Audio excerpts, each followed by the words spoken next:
Hi everyone. Last time that we were at the Parker Inheritance, we were left on a bit of a cliffhanger as we found out that Candace had solved part of the mystery, but we don't know what part she solved. And we left off right before chapter 42, so that's where I'm going to start up again. Chapter 42, James Parker, 1957 through 1986. When people looked at James Parker, sitting behind his large mahogany desk in his high-rise office, they always saw what they wanted to see, what he wanted them to see. A successful engineer, a shrewd businessman, a loyal Army veteran, a rich white man. The truth of the matter was, no one knew the real James Parker. Every meaningful detail about his real life remained hidden away, like the contents of a safety deposit box that even he had lost the key to. When he first joined the Army, he kept to himself, convinced that someone would surely realize that he wasn't who he claimed to be. As time passed, he became increasingly comfortable in his new skin. He stopped hesitating when people referred to him by his new name.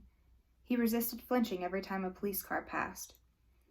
He mastered how to bury his pity every time he asked a young black man to shine his shoes. After Parker finished his military service, he used the GI Bill to earn a degree in civil engineering from the Colorado School of Mines, as far from the South as he could get. When he moved to Denver to work for the city engineering department, the work was good and the pay was fair, but Parker wanted more than just a paycheck. He wanted to be his own boss. He convinced two of his workers to quit their jobs and form a design firm with him. As the company prospered, Parker branched out to new areas. He eventually bought out his partners, making him the majority owner, president, and CEO of his company.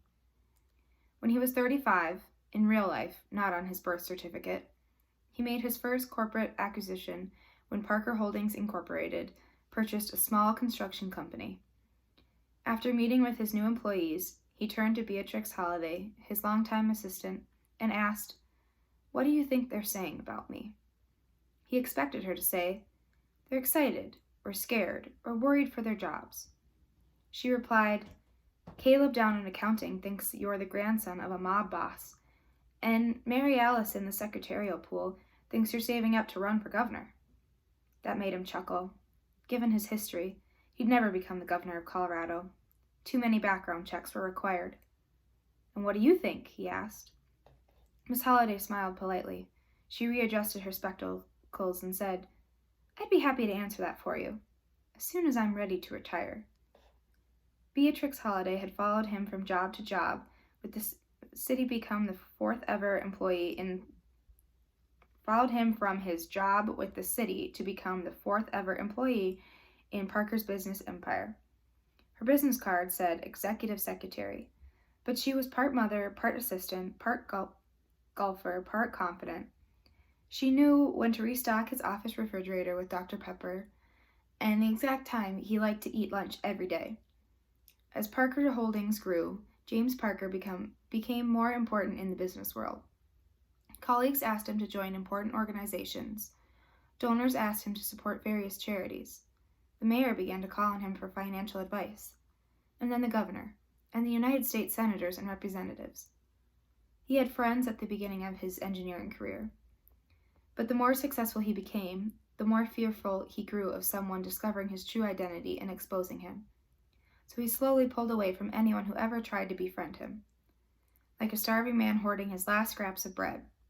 Eventually, Miss Holliday was the closest person and friend that Parker had, which wasn't close at all. But Parker didn't forget everything about his true identity, and his wealth and power grew. He remembered Marion Allen, how the man had tried to destroy him, had threatened to destroy Siobhan. Marion Allen had forced him to flee the only city and the only people he ever loved. He had already died at this point, but Parker didn't care. As far as he was concerned, all the Allens were to blame for what happened on that night in August in 1957. Parker ordered Miss Holliday to develop a file on the Allens. He wanted to know everything about their businesses, their property, their investments. He hired a private investigator to dig into their personal lives. They were surprisingly easy to destroy. He started with Allen Textiles Incorporated. buying up enough shares to out the family from control. He ruined their land development company, their accounting firm. Over the course of 10 years, they went from wealthy to filing for bankruptcy.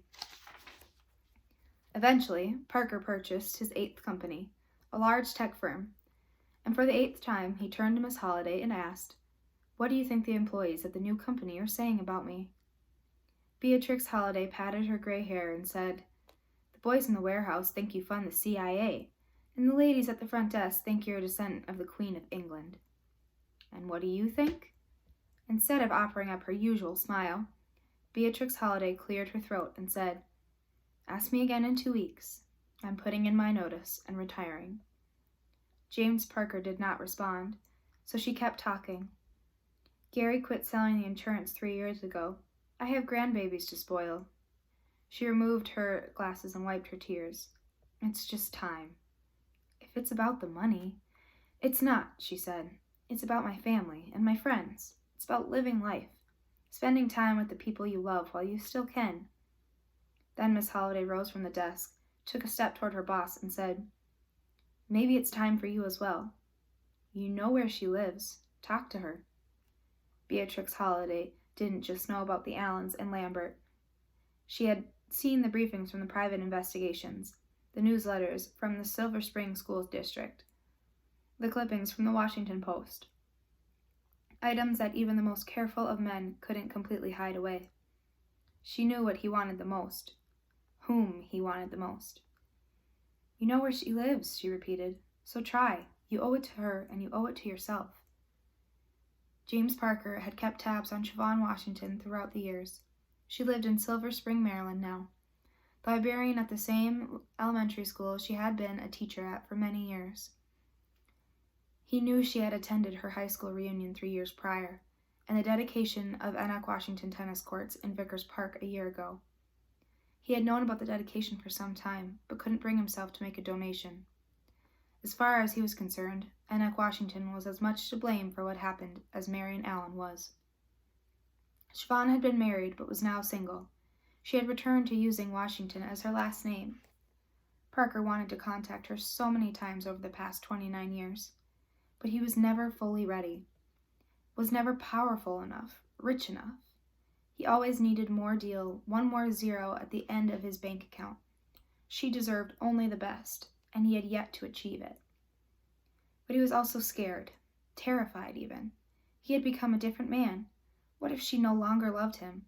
Or what if she had asked him to change, to become the man he used to be? What was he supposed to do then? But Miss Holliday's words had emboldened him. They gave him the permission he'd been seeking for his entire life. He found himself booking a flight to Dulles International Airport. He couldn't sleep the night before, nor on the flight. What was he supposed to do? Just walk up to her after that many years?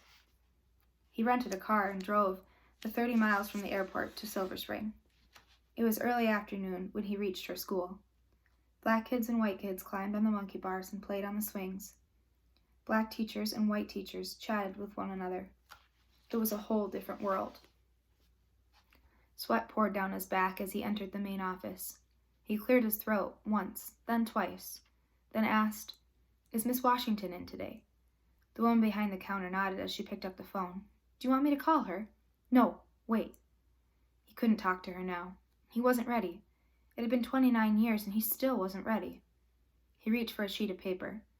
If I could just leave a note for her. He uncapped the pen, then hesitated again. What could he say? Should he sign it as Reggie? He hadn't used that name in so long he could barely remember how to spell it. He glanced at the receptionist. "Is there a park nearby? Or landmark? Or—" "Acorn Park," the woman said. "It's a small park just off the highway. I can give you directions." Parker nodded, then wrote, "Only one person was going to St. Ives. Will you meet me at Acorn Park at 5 o'clock? James Parker watched as Siobhan approached. He rose from his seat slowly. It was cool, but not cold. He already planned to give her his jacket if she were chilly, if she would take it. She hesitated when she saw him, then continued to the gazebo. She looked different, but also the same. Her hair was shorter. She had gained a little weight, but hadn't they both? The glasses were new. It was amazing how much she really looked like her mother. She stopped a few feet away from him. "Is it really?" she began. "Hello, Siobhan." He wanted to touch her hand, her skin. He wanted to confirm that she was real, standing before him. "Reggie," she said, and he was 18 all over again. And I'm going to stop right there. Did you notice that Reggie, or James Parker, wrote the note, "Only one person was going to St. Ives. Will you meet me at Acorn Park at 5 o'clock? From that same riddle that she gave him 29 years ago. Do you think that she is going to be happy to see him, or do you think she is going to be mad that he never told her the truth?